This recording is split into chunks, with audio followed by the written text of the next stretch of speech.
Olá, tudo bom? Bom, eu estou aqui hoje para nós falarmos sobre terapia da linha do tempo. Na verdade, quando nós falamos em terapia da linha do tempo, ela é uma técnica de terapia que trabalha com transformações profundas e ao mesmo tempo existe uma brincadeira que quando eu fazia a formação nós falávamos sobre a terapia da linha do tempo, de que ela te ajuda a entender, a fazer com que você seja aquela pessoa que você deveria ter sido se você não tivesse passado pelos traumas.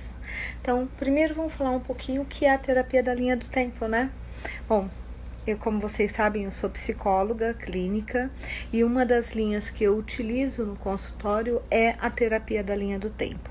Quando nós falamos em terapia da linha do tempo, é muito importante entender que não é que existe uma linha do tempo dentro da nossa cabeça, é uma coisa bem metafórica.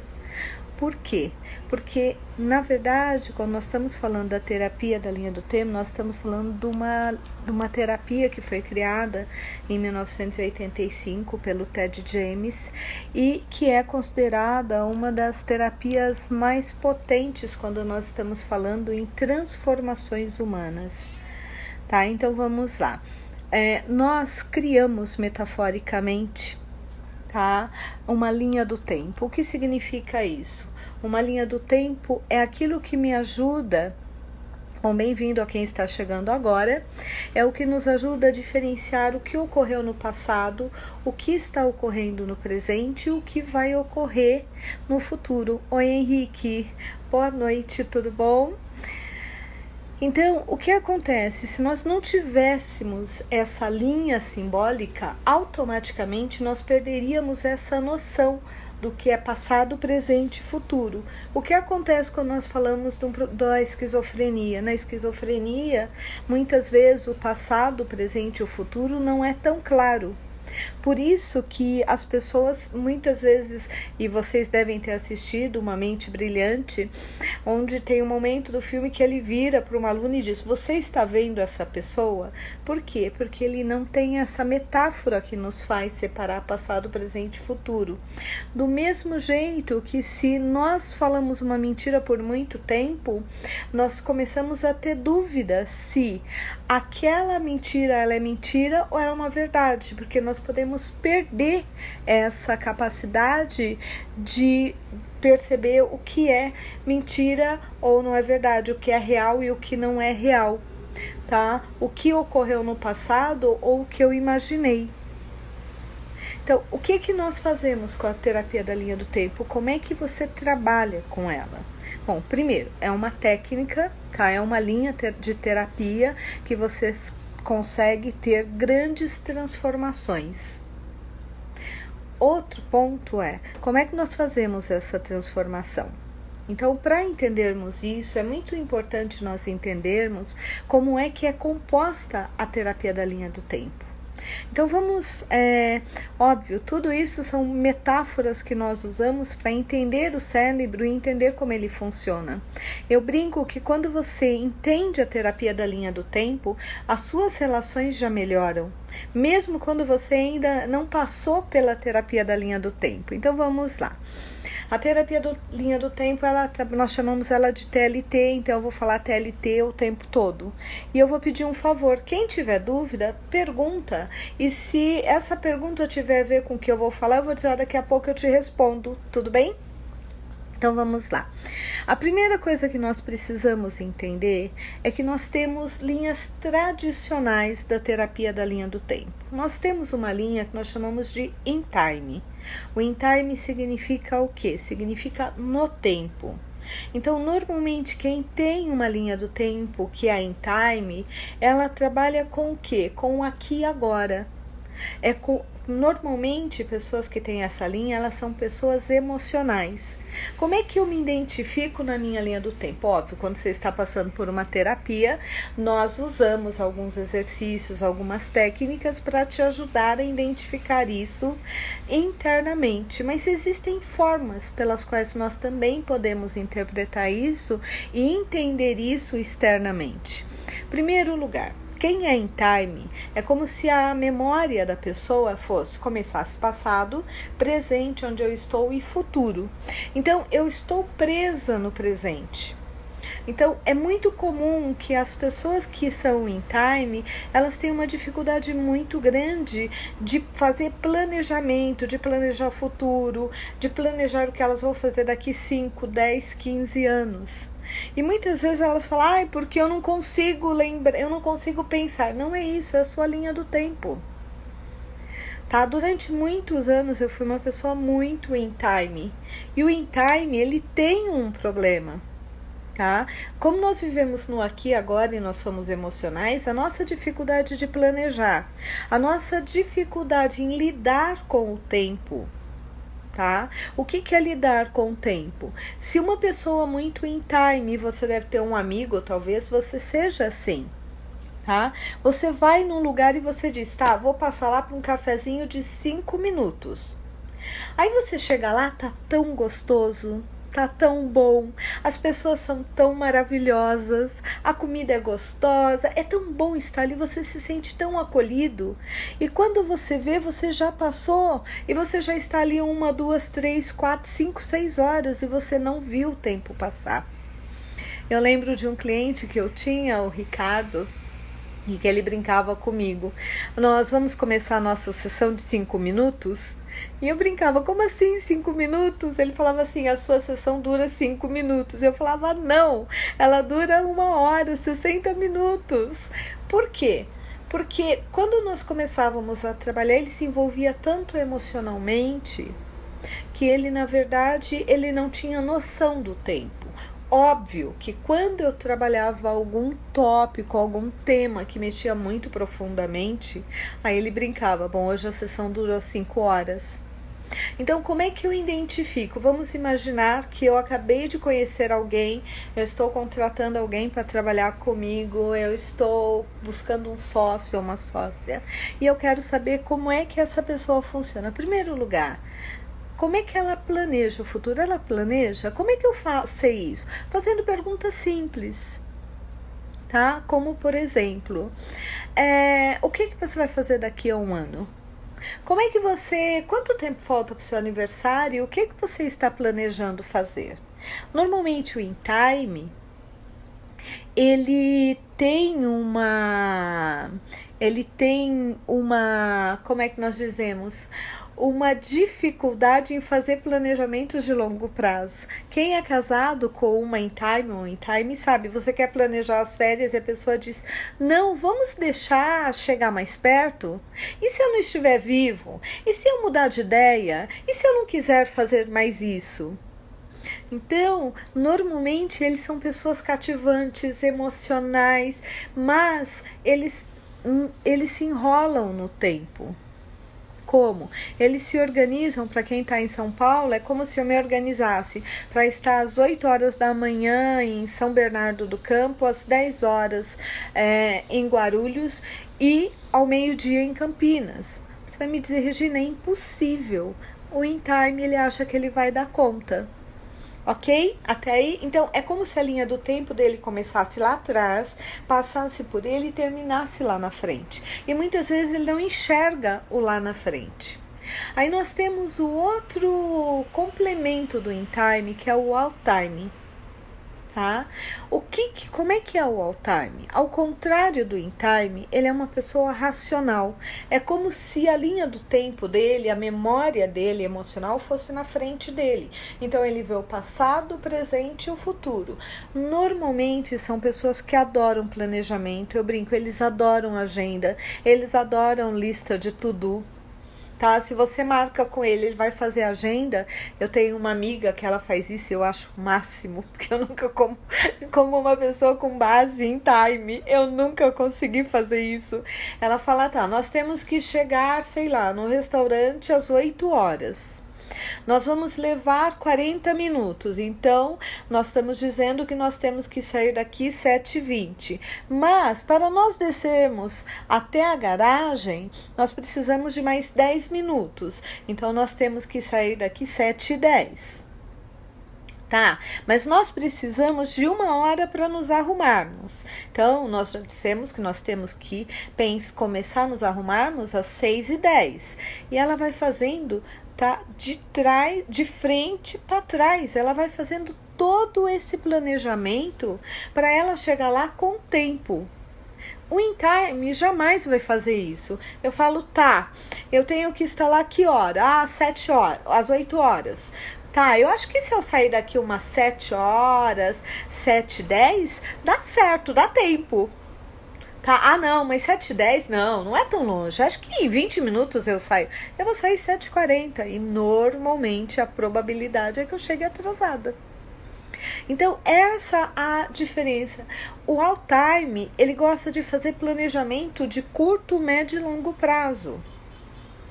Então, é interessante, por quê? Porque quem é InTime adora o planejamento do All-Time. E o All-Time adora esse lado emocional do InTime. Tá? E é muito interessante. Por quê? Porque os dois adoram se casar. E aí, quando eles se casam, eles brigam. Porque o que você achou mais legal em mim, você quer mudar. Você quer que eu me planeje. Você casou comigo porque eu era InTime. Então, se eu estou buscando, por exemplo, eu tenho uma secretária que ela é uma mistura de InTime com All-Time. E é maravilhoso. Por quê? Porque ela planeja a agenda. Então, quando eu consigo, tá, uma pessoa que me complementa e eu acolho o jeito que o outro é e eu aceito o jeito que eu sou, isso daí faz com que seja uma parceria de sucesso. Agora, imagine, eu sou InTime e eu contrato uma secretária totalmente InTime. O que vocês acham que vai acontecer na minha vida e na minha agenda? Tá? O que vai acontecer? Eu posso marcar 2 pessoas no mesmo horário. Tá? Eu posso marcar 1 hora para atender e ficar 2 horas, porque naquele momento a conversa, o trabalho com o cliente foi super legal, e aí eu atraso com aquele que tá lá embaixo. Alguém já passou por isso com o médico? Você marca às 10, mas sabe que ele vai te atender meio-dia. Mas você fala, não, dessa vez ele vai mudar. Não, ele não vai mudar, é o jeito dele. Se você tem um médico InTime, ele nunca vai te atender no horário. E eu não estou dizendo de 10, 15 minutos, porque esse é um InTime trabalhado. Eu estou dizendo de 40 a 2 horas de atraso. Tá? E aí muitas pessoas, o All-Time, mesmo esse médico sendo fantástico, ele não quer trabalhar com esse médico. Por quê? Porque ele se irrita. Ele chegou no horário, na verdade ele chegou 15 minutos antes. E o médico vai atender ele 1 hora depois, 2 horas. Entendeu? Então, olha bem, essa é uma forma de nós entendermos o quanto, quando nós começamos a trabalhar com a terapia da linha do tempo, o quanto isso já começa a mudar a nossa forma de lidar conosco e de lidar com os nossos parceiros, com as pessoas que nós contratamos. Tudo bem? Essa é a primeira parte. Então, a pergunta é, você é InTime ou All-Time? Quais são as palavrinhas-chave? Eu gosto de planejamento ou eu não gosto de planejamento? Não é eu quero planejamento, ok? Existe uma diferença. Eu quero ser inglesa, eu sou brasileira, tá? Então, assim, sabendo que eu sou... Quando eu comecei a trabalhar com a terapia da linha do tempo, eu era 100% InTime. E aí, usando a terapia da linha do tempo, eu quebrei literalmente a minha linha. Então, hoje eu sou uma pessoa InTime na relação. Todo mundo que faz terapia comigo, que assiste palestra, eu estou ali inteira com a pessoa. Mas eu gosto de fazer planejamento. Então, em janeiro, por exemplo, uma das coisas que eu fiz foi fazer o planejamento do ano, quando nós teríamos férias, como é que nós íamos nos organizar, tá? Em maio, mais ou menos, eu começo a preparar o que nós damos de brinde em dezembro para nossos clientes. Tá? Então, isso é uma linha trabalhada. Hoje eu consigo viver no melhor dos 2 mundos. É muito comum, Henrique, não é tão comum. O mais comum é que pessoas ao time, e quando tem filhos pequenos, se tornem time, porque a criança normalmente ela é muito in time, ela vive o momento. A criança não diz para você, eu quero daqui meia hora ir no banheiro. Ela diz, eu quero ir no banheiro agora. E ela, naquele momento, é o momento, eu quero comer agora. Ela gruda muito, ela é muito emocional. Então é comum que pessoas ao time se tornam in time por um período, tá? Quando elas têm filhos ou quando elas buscam um parceiro ou uma parceira muito emocional, tá? Agora, o que acontece é algumas pessoas naturalmente, ou como no meu caso, nós brincamos simbolicamente, quebramos a linha e eu tenho uma linha como se ela fosse um L. Eu vivo aqui agora, mas eu consigo visualizar o futuro e planejar, entendeu? Ao time com o marido, in time e 2 filhos, imagina. Sim, às vezes é mais complicado, tá? Não existe. O que acontece, Kika, é que muitas vezes, quando nós somos muito in time, como no meu caso, como eu era, eu não conseguia ter diferença. Mas tem pessoas, por exemplo, quem trabalha com o mundo quem trabalha com o mundo executivo, quem tem que cumprir muito horário, é muito comum que às vezes seja mais out time no trabalho e mais in time em casa. Tá? Isso daí sim, mas ser totalmente diferente num lugar do outro não é tão comum, tá? É mais raro. Ok até aí? Então, essa é uma das características quando nós começamos a trabalhar com a TLT. E eu uso isso como? Eu uso isso para nós entendermos as suas relações, para nós entendermos como é que você lida com as pessoas, como é que você se planeja, como é que você, por exemplo, é normal, é muito comum que a pessoa que é in time, ela tem uma facilidade para procrastinar. Por quê? Porque ela gosta de fazer as coisas emocionalmente. Então, se emocionalmente eu não estou afim, eu não vou fazer. O que o all-time não. O all-time ele já usa, ele gostando ou não, ele cumpre o que ele se propôs. Então, nós usamos isso para recrutamento de pessoas, para entender o que eu preciso nas minhas relações. Eu vou fazer um trabalho. Que tipo de pessoa eu preciso para aquele trabalho ele fluir melhor? Tá? Se eu sou muito all time e quero viver uma relação afetiva, eu vou buscar uma pessoa mais in time, sabendo que essa pessoa vai me irritar em alguns momentos, na maioria das vezes. Tá? Por quê? Porque apesar de eu achar lindo, é irritante você não saber onde você vai passar as férias de dezembro. Você comprar a sua passagem, tá? Em novembro e pagar mais. Ou você marca uma viagem e de repente a pessoa muda de ideia. Ok? Então, essa é uma parte. A segunda parte que nós precisamos entender quando nós falamos sobre TLT é que ainda hoje ela é considerada uma terapia extremamente forte em relação à transformação. E houve uma época e algumas pessoas que até diziam que ela mudava a personalidade das pessoas. Isso não é real. Tá?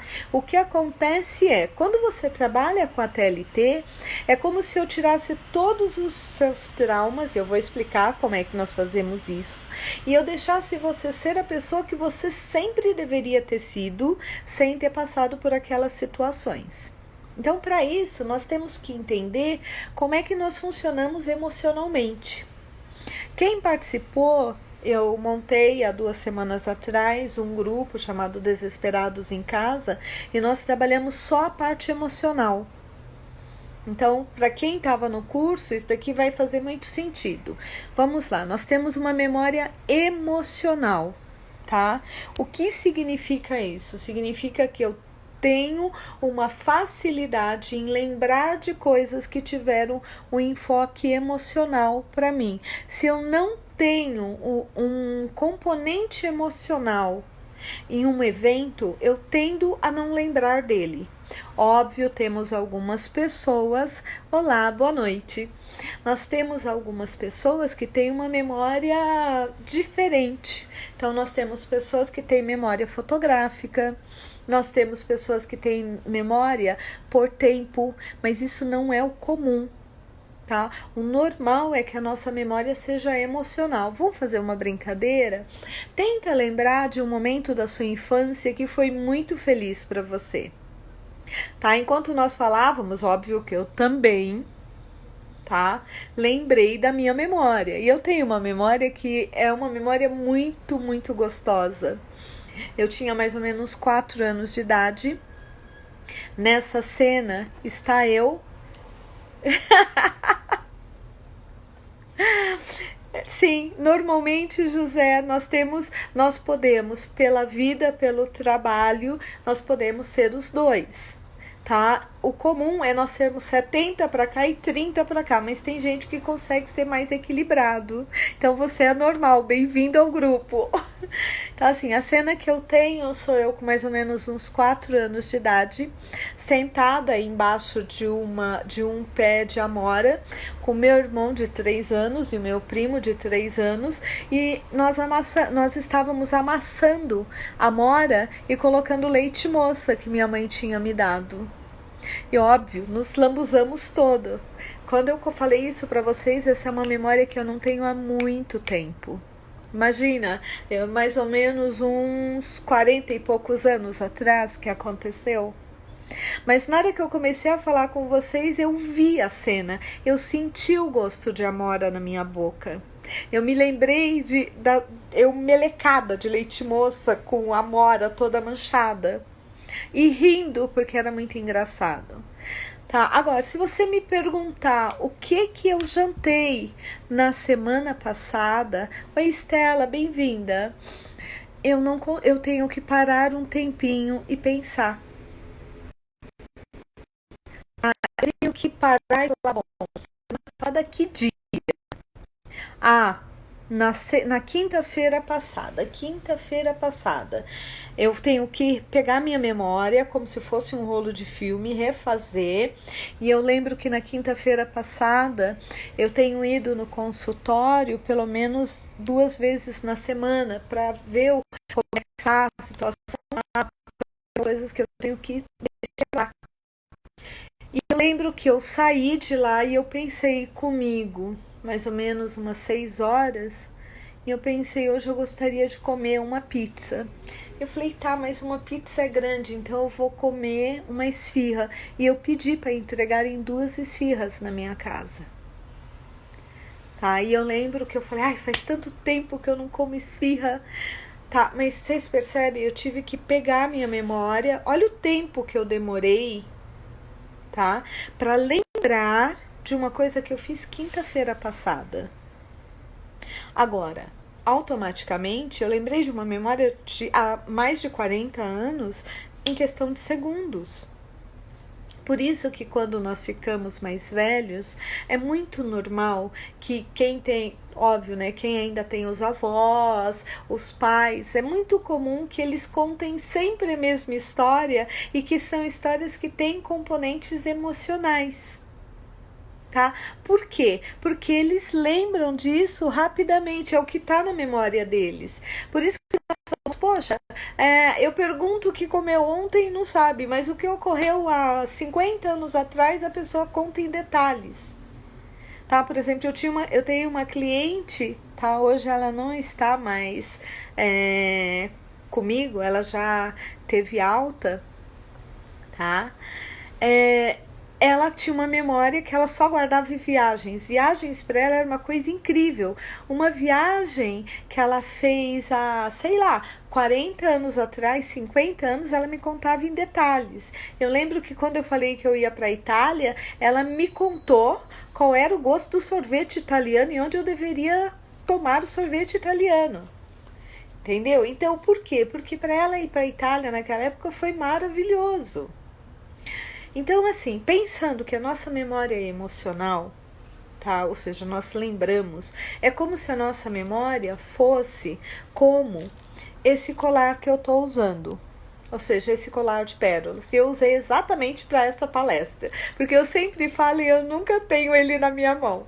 Então, você tem uma série de pérolas. Um efeito na minha vida. Então, vamos lá. Quando é que a minha memória começa a funcionar, Regina? Tá, algumas pessoas dizem que a nossa memória começa a partir do momento da nossa fecundação.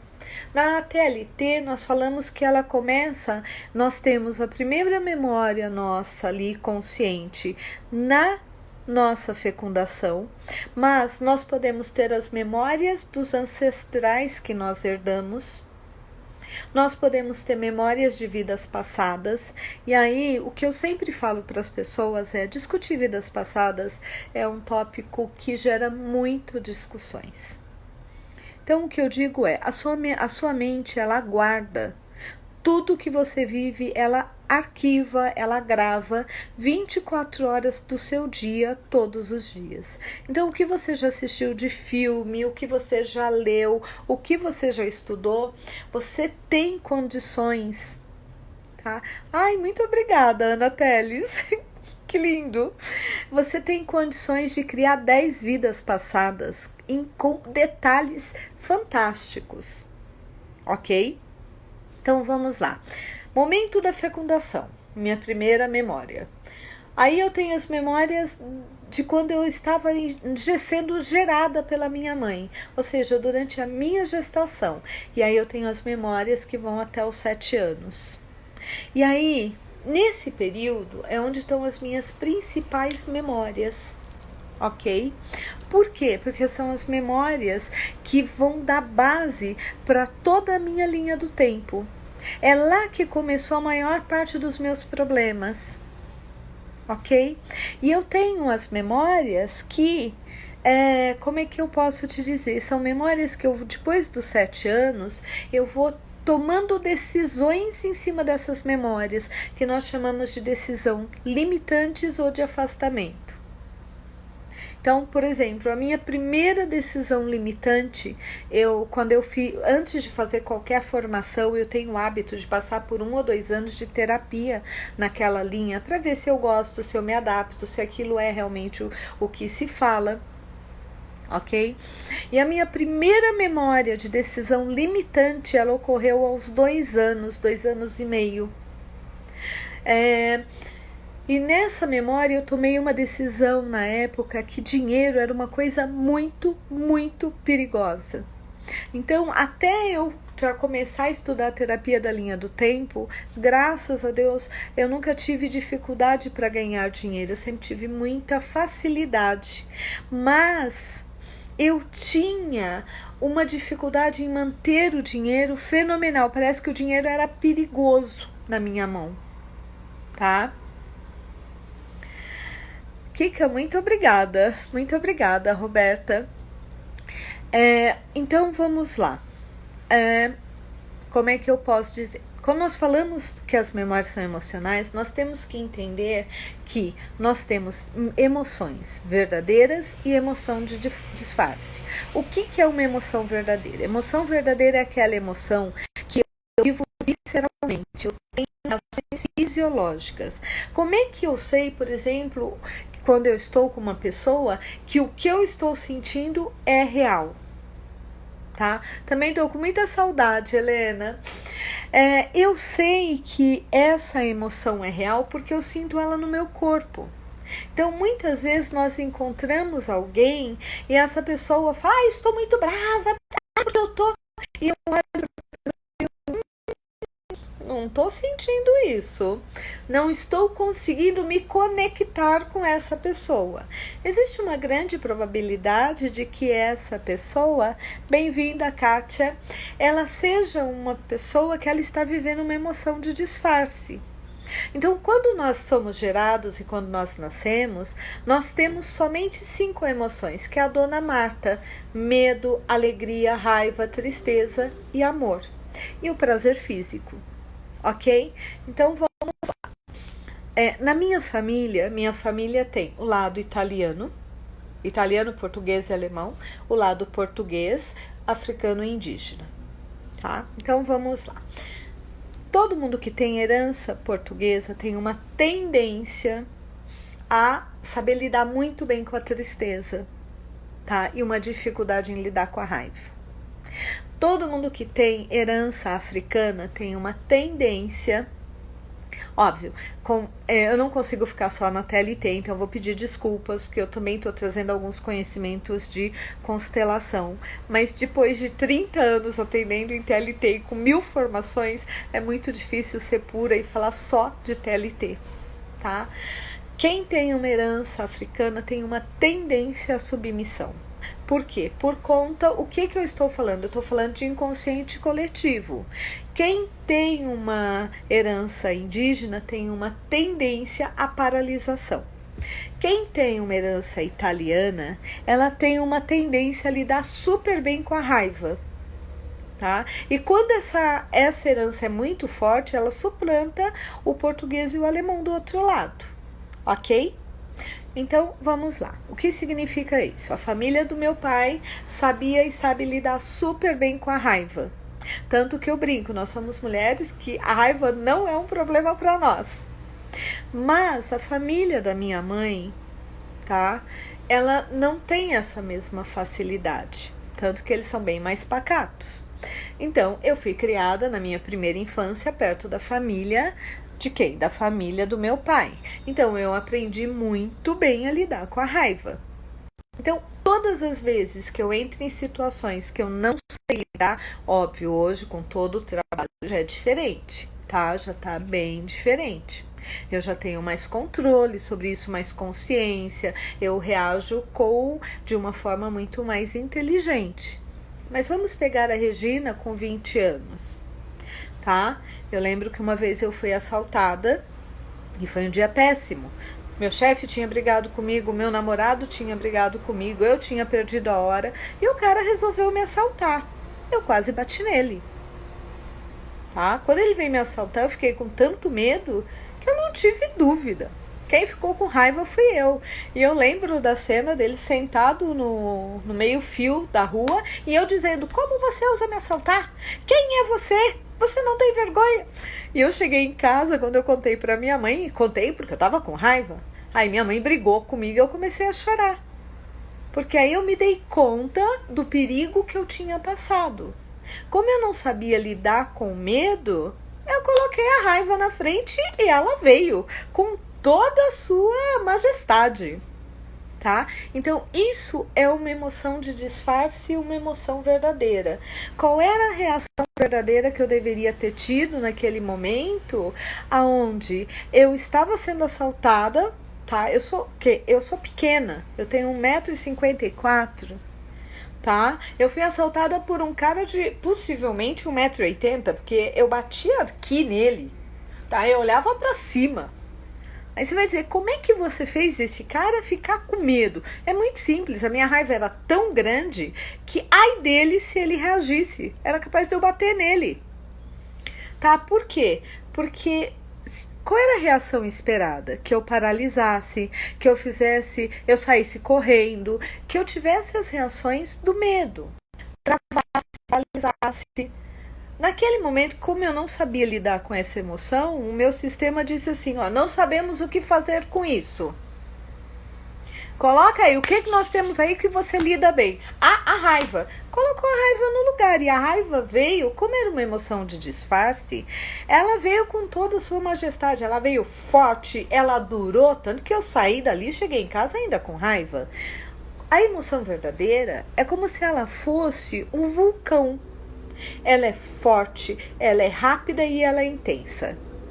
Então, você tem a emoção, ela para e você fica desgastada, acabada. Por isso que quando nós temos uma discussão ou quando alguém nos deixa muito nervoso e nós não conseguimos reagir, quando termina a discussão nós estamos exaustas, acabadas. Às vezes o nosso dia acabou. Porque se você entrar na emoção verdadeira, você literalmente fica sem energia. Tudo bem até aqui? Então, olha bem, emoções verdadeiras são só essas 5. Todo o resto é emoção de disfarce. E a emoção de disfarce também pode ter uma cara de emoção verdadeira. Mas como é que eu sei que uma emoção é de disfarce? Primeiro, eu não consigo me conectar com o outro quando o outro está vivendo aquela emoção. Segundo, aquela emoção dura muito.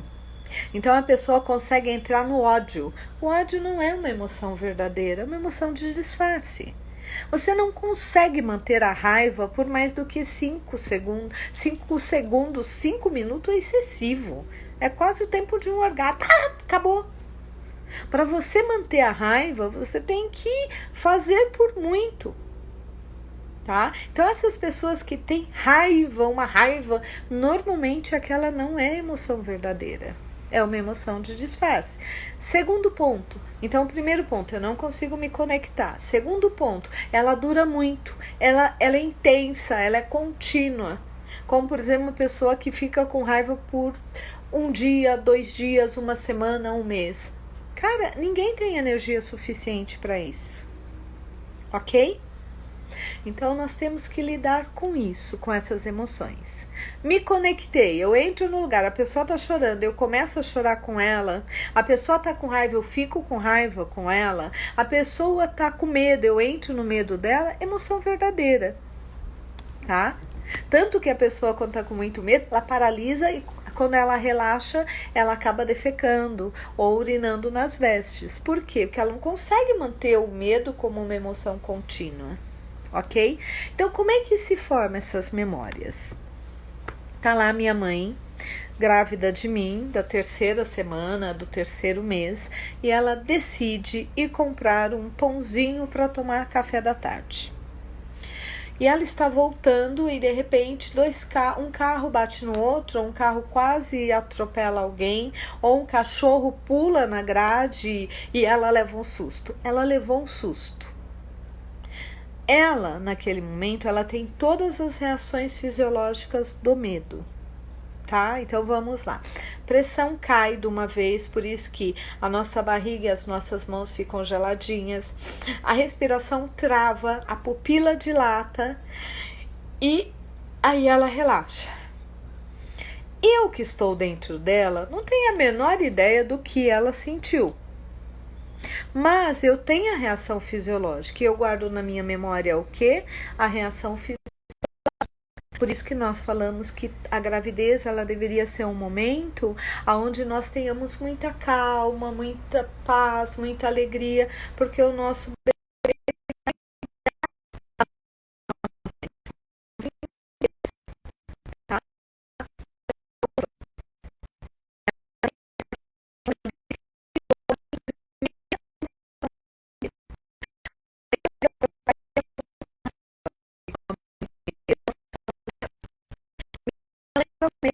de me perder ou de ser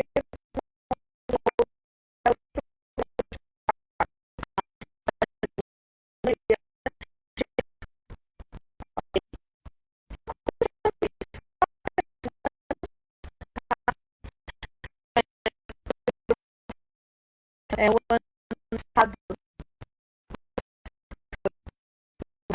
Meu sobrinho estava com uns 2 anos e nós passamos a virada, o Natal na praia. E nós fomos no aquário. Nós estávamos em Guarujá e fomos no aquário de Santos. E quando ele entrou, que ele viu aqueles peixes grandes, ele falava para minha cunhada: não, meda. E nós brincamos muito com ele. Você está com medo? Não é meda, você está com medo. Isso que você está sentindo é medo. Tudo bem, aqui é seguro. Naquele momento é como se, quando ele entendeu o que ele estava sentindo e ele uniu aquilo a um nome, é como se ele fizesse o que nós fazemos nos arquivos. Ele foi lá e renomeou todas as memórias de medo. Aí ele falou: bom, esse colarzinho aqui, ó, chama medo. Tá? Ele chama medo. A partir de agora o nome é medo. Aí quando ele descobriu ou descobre o que é raiva, ele fala: ele renomeia. Esse colarzinho aqui chama raiva. Esse daqui chama tristeza. Esse daqui chama amor. Esse chama alegria. E aí, quando nós falamos de emoção, nós temos que incluir duas emoções que são emoções de disfarce, mas que nós usamos ela por vivermos em grupo. Primeira emoção, culpa. Quem aqui não ficou muitas vezes no olho e fala assim, poxa, por exemplo, vamos pegar uma situação de algumas pessoas que no início dessa pandemia dizeram, ah não, talvez não seja tão sério. Aí alguém fala, poxa, mas se morrer alguém da família, meu Deus, e se morrer alguém da minha família, eu tô dizendo que não é sério. Eu já entrei em culpa.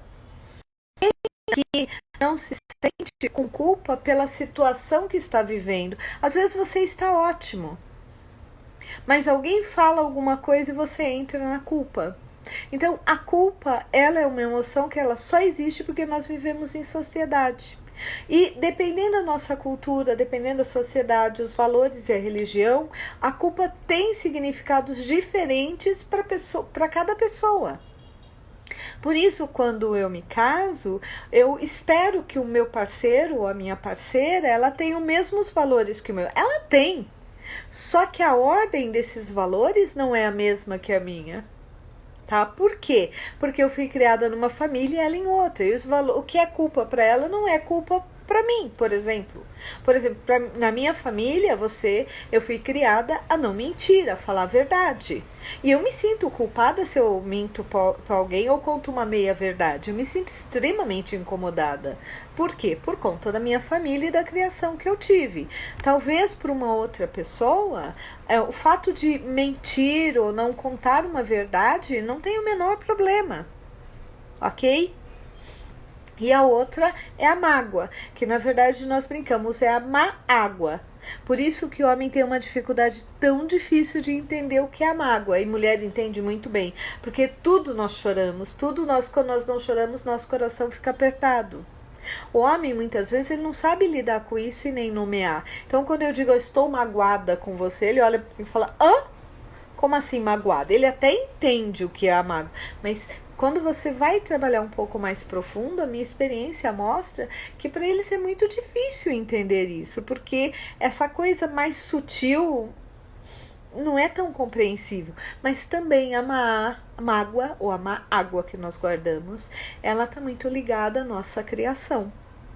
Tá? Por exemplo, se o menino chora, ainda em algumas famílias, ainda se diz menino não chora. Se a menina chora, é menina. Então nós lidamos melhor com essa emoção. Só que essa emoção, quando não é vivenciada, pode criar o que o Reich chamava de uma couraça cardíaca. Ou seja, nós começamos a não conseguir sentir. Ok? Então, já falamos das emoções. Aí começa a ficar fácil entender o que é um crime passional, do que é um crime planejado. O crime passional, ele ocorre porque a pessoa entra numa forte emoção, ela não tem controle e ela reage àquela emoção. Então, aqui vai uma coisa que todo mundo fica assim, oh, como assim? Então, vamos lá. Memória emocional. Então, como é que essa memória funciona dentro de mim? Quando eu tenho um momento de raiva, é como se o meu inconsciente ele revivesse todos os meus eventos de raiva e aí ele me faz ter uma reação exagerada, ok? E aí eu entro no crime passional. Então vamos imaginar que quando eu era pequena, o meu pai sempre dava mais atenção para o meu irmão do que para mim. Tá? Isso não ocorreu, graças a Deus, primeira filha sempre tem alguma vantagem. Mas vamos imaginar que eu me sentisse sempre não escolhida pelo meu pai ou pela minha mãe. E eu carrego essa tristeza dentro de mim de não me sentir aceita como eu sou. Aí eu vou para uma relação e a pessoa que está comigo, seja uma amiga, seja um chefe, seja quem for, ele tem uma reação que eu significo internamente que aquela pessoa está me rejeitando. O que eu faço? Eu vou lá no meu colarzinho de tristeza e eu revivo todas as emoções de tristeza. E aí eu começo a chorar e ninguém entende o que está acontecendo. Poxa, você é uma pessoa tão equilibrada, você é uma pessoa estudada, você é uma pessoa com uma capacidade. Como é que você faz isso? Você não tem inteligência emocional? Não. Enquanto eu estou carregando todas as memórias que eu tenho, tá? Como se elas tivessem ocorrido ontem, eu não tenho. Como é que eu vou ter inteligência emocional? Então, como é que nós trabalhamos na linha do tempo, na terapia, na TLT?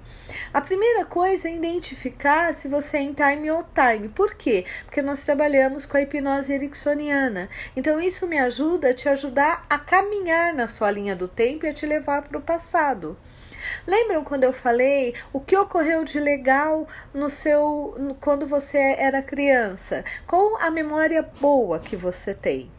Então, dependendo da instrução que eu te dê, eu te levo para o lugar onde aquela memória ela está ali, onde ela se iniciou, onde é aquilo que nós chamamos da causa raiz, ok? Então, ponto. Então, o que eu faço? Eu testo a sua linha para saber se ela é em time ou time.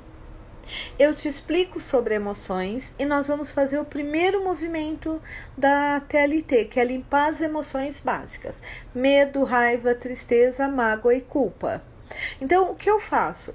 Eu dou um comando para sua mente e te levo lá, para aquele momento onde a mamãe foi comprar o pão e levou um susto. E ali nós vamos ver se essa emoção é sua, da sua mãe, por que que você pegou e o que aquilo ficou gravado dentro de você. E aí nós não apagamos, nós ressignificamos. Eu olho com o meu olhar de hoje, com a minha sabedoria de hoje, com a minha consciência de hoje, o que aquele evento significa. E talvez eu diga, realmente eu fiquei com medo, mas isso era da minha mãe. Regina, olha, eu tô aqui, mas não é daqui essa memória, tá? De onde é? E tem pessoas que vão para uma vida passada. Esse daqui me levou para um momento onde eu sofri um assalto, eu fui morta, eu passei por uma situação. Tá, vai para lá e olha para essa situação. Olha para essa situação com a consciência de hoje, vê o que você pode aprender com essa situação. Qual é o aprendizado que você pode ter e que vai te permitir deixar a emoção, o medo, ou a raiva, a tristeza ou a culpa ir embora? A partir do momento que você faz a ressignificação, é como se nós entrássemos naquele filme De Volta para o Futuro. Eu mudo algo no passado, eu mudo todo o meu presente. Então, eu desconecto. Olha que legal. É como se eu quebrasse esse colar, cada pérola vai para um lugar, eu não perco a memória, mas eu não consigo mais associar com aquela emoção, tá certo? Olha que legal. E aí eu começo a reagir às coisas, às situações, sem aquela emoção, e eu começo a ter a famosa inteligência emocional. O que é inteligência emocional? É eu reagir a uma situação de acordo com a situação e na intensidade da situação. Tá? Então, alguns anos atrás aconteceu uma situação muito interessante. Eu passei alguns anos sem usar óculos, mas eu tenho cílios muito longos, então normalmente eu não uso ele aqui porque senão sujo o óculos. E o que aconteceu? Eu lembro que eu olhei assim para um cliente e ele olhou para mim e ele ficou muito bravo. E ele disse assim para mim, ele falou assim: por que você está me olhando com essa cara de censura? Por que você está me criticando? Eu falei, eu não estou criticando. E eu lembro que eu tirei o óculos e eu falei, tá, por que você está se sentindo criticado? Aí ele olhou para mim e falou assim, porque toda vez que a minha mãe me criticava, ela me olhava dessa forma. Eu falei, então, vamos voltar nesse momento? Qual é a primeira vez que você sentiu essa mesma emoção? Levamos lá, ele ressignificou. A partir dali, nunca mais tivemos problemas com meu óculos. Você vai dizer, isso é bobo. Não, cada vez que uma pessoa fazia esse movimento para ele, ele se sentia julgado. Cada vez que a pessoa tinha um olhar, tinha um jeito de sorrir, de mexer a boca, ele fazia uma associação, nós fazemos com o que ocorreu lá atrás. Isso pode ser falta de amor, falta de aceitação, de reconhecimento, qualquer coisa. Isso influencia, por exemplo, eu tenho empresas que me contratam para fazer esse trabalho com pessoas que elas querem promover, porque a pessoa tecnicamente é fantástica, mas ela não consegue gerenciar. E aí o que nós fazemos? Nós fazemos todo um trabalho, tá? Em cima de limpar as memórias para ela poder lidar com aquilo que está ocorrendo no presente e reagir àquela situação do presente, tá? Da forma que é real. Então, o que nós fazemos? Levamos você lá, ressignificamos. Ao ressignificar, nós realinhamos toda a sua linha do tempo, toda a sua memória, realocamos essas pérolas em lugar diferente e a partir dali, você vai lidar com as situações de acordo com a situação. Vou dar um exemplo. Como eu disse, eu tenho o hábito de estudar antes de me fazer formação. Então, eu lembro quando eu comecei a minha limpeza de emoções, a gente chama LEB, limpeza de emoções básicas. A primeira, eu limpei a raiva, tá? E eu saí do consultório e falei, será que isso funcionou? Tá, eu lembro que na época a TT era minha terapeuta e eu fui para uma reunião que eu tinha sido convidada exatamente porque falou em brigar, eu era muito boa, ainda sou um pouco, não tanto quanto antes, porque hoje é bem mais controlado, domesticado. E eu cheguei na reunião e eu não conseguia ter raiva. As pessoas falavam e eu comecei a entrar em pânico, porque eu falei, meu Deus, eu não consigo reagir. Eu estava lá porque era para eu brigar por uma situação e eu não conseguia. E eu parei por um momento e falei, Regina, respira fundo, você conhece essa emoção melhor do que todas as outras. Então, pelo amor de Deus, pega todas as suas memórias e traga aqui e sinta a raiva. E eu lembro que depois terminou a reunião, uma amiga olhou para mim e falou assim, você está estranha. Eu falei, pois é, eu estou fazendo um trabalho e esse trabalho limpou as minhas memórias de raiva. Então não adianta mais me colocar em reunião para brigar porque eu não tô tão boa quanto antes. Só que isso também ocorreu com medo, isso também ocorreu com todas as outras emoções.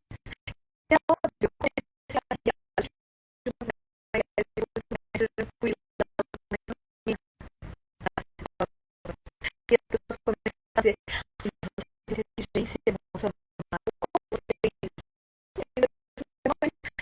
que memória que me levassem de volta para o passado, ok?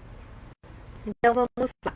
Pelos meus cálculos, eu acho que nós podemos ficar no máximo 1 hora. Então nós devemos ter aí uns 7 minutos a 8. Então se alguém tiver pergunta, por favor, me deixe saber, tá? Ele parou de rodar aqui. A Thaís me fez uma pergunta. É normal vivermos a maior parte do tempo as emoções de disfarces? Thaís, sim. Principalmente se nós não tivemos o aprendizado da emoção verdadeira. Então, por exemplo, uma coisa que quem trabalha comigo no início fica meio assim, é que a pessoa, eu chego de manhã, a pessoa me diz assim, oi, bom dia, tudo bem? Eu olho para a pessoa e falo, bom dia. Hoje eu não tô tão bem, eu não dormi bem, eu tô um pouco sem humor. E as pessoas acham muito estranhos. Por quê? Porque normalmente a gente diz, não, tá tudo bem. Por que eu faço isso? Para as pessoas terem clareza de que o que elas estão sentindo é real. Por quê? Porque nós começamos uma perda de referência das emoções com os nossos pais. Quando eu pergunto para minha mãe, mamãe, eu chego, mamãe tá chorando. E aí eu falo para mamãe, mamãe, tá tudo bem? O que aconteceu? Mamãe olha para mim e diz, não aconteceu nada. Está tudo bem. Mamãe está ótima. Tá bom? Olha que loucura. Nesse momento em que mamãe fala isso, mamãe acaba de dizer para mim, vocês estão ouvindo bem? Eu vou tentar, deixa eu mexer aqui.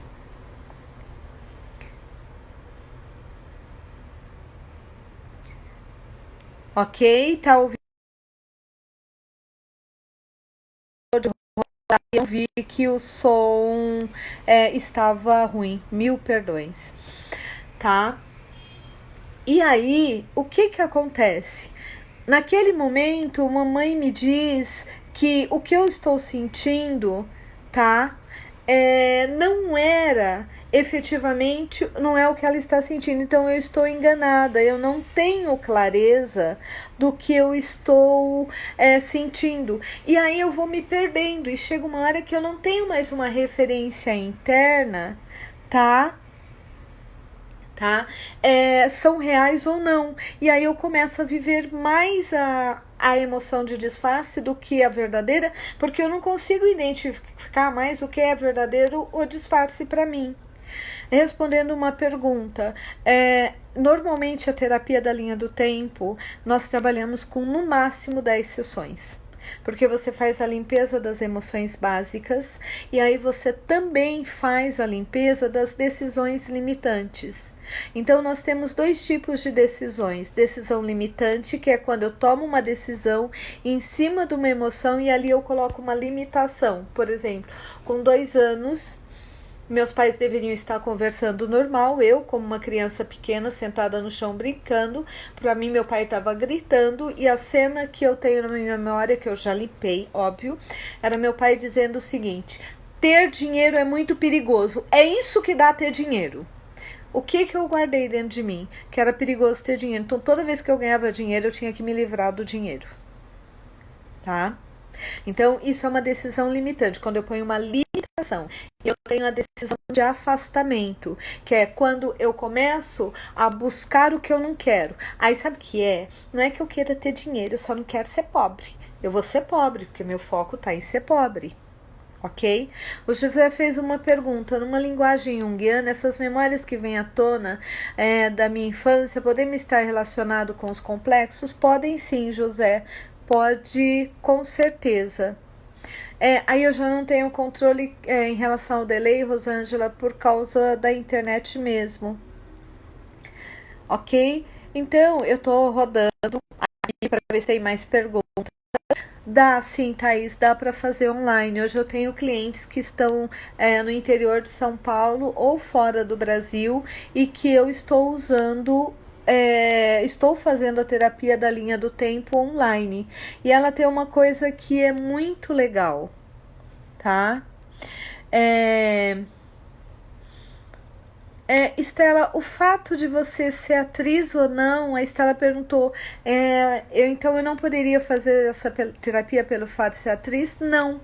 Por exemplo, eu posso viver a emoção que eu quiser, tá? Porque hoje eu tenho consciência. A diferença é que eu, na verdade, controlo a minha emoção, não sou controlada por ela, não tem nenhum problema. Tá, agora o som tá bom, estou vindo.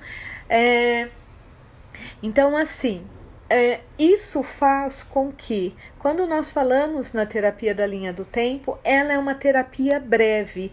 O que acaba acontecendo é que quando a pessoa vem fazer a terapia, muitas vezes ela começa a ter tantos resultados. Óbvio, eu não trabalho só com a terapia da linha do tempo. Quando uma pessoa chega e fala, eu quero fazer só a terapia da linha do tempo, aí eu aplico só a terapia da linha do tempo. Mas normalmente eu vou mesclando, porque o objetivo é fazer com que a pessoa possa viver o melhor potencial dela na vida, profissional, financeiro, afetivo, enfim, em todas as áreas. Então, muitas vezes a pessoa acaba ficando mais tempo, não por causa do tipo de terapia, mas porque ela está trabalhando, tendo tantos resultados que ela não quer ir embora. Tá? E aí é um processo de autoconhecimento, mas a terapia da linha do tempo, ela é no máximo 10 sessões, e dependendo, só para vocês terem uma ideia, quando vocês misturam muitas emoções, pegam e colocam na mesma gavetinha muitos colares, como por exemplo, se você coloca o medo e a tristeza, ou o medo e a raiva e o medo, você automaticamente, normalmente é tristeza e medo, tristeza e raiva, tristeza e culpa ou tristeza e mágoa. Você tem uma coisa muito legal chamada depressão emocional. E aí você vai no médico, se medica, mas se há depressão emocional, você tem que limpar as emoções. Por isso que o remédio muitas vezes você tem que aumentar e você não consegue ter o resultado que você queria. Tá? Quando você... Só tô vendo se o som tá bom pra gente melhorar o som, tá? Ótimo. Quando eu coloco dentro da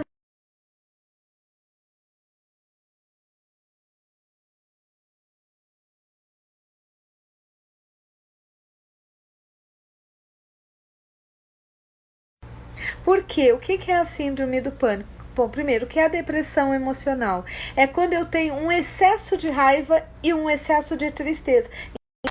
A tristeza é mais forte que a raiva, então a tristeza vai consumindo a sua energia. Olha, já me avisaram aqui que nós temos 1 minuto e 50. Então, se alguém quiser fazer alguma pergunta por aqui, eu tinha intenção de ficar 40 minutos, mas eu gosto muito de falar. Opa, vamos ver o som. Tá? Vamos ver se melhora assim. Espera aí. Opa. Bom, se alguém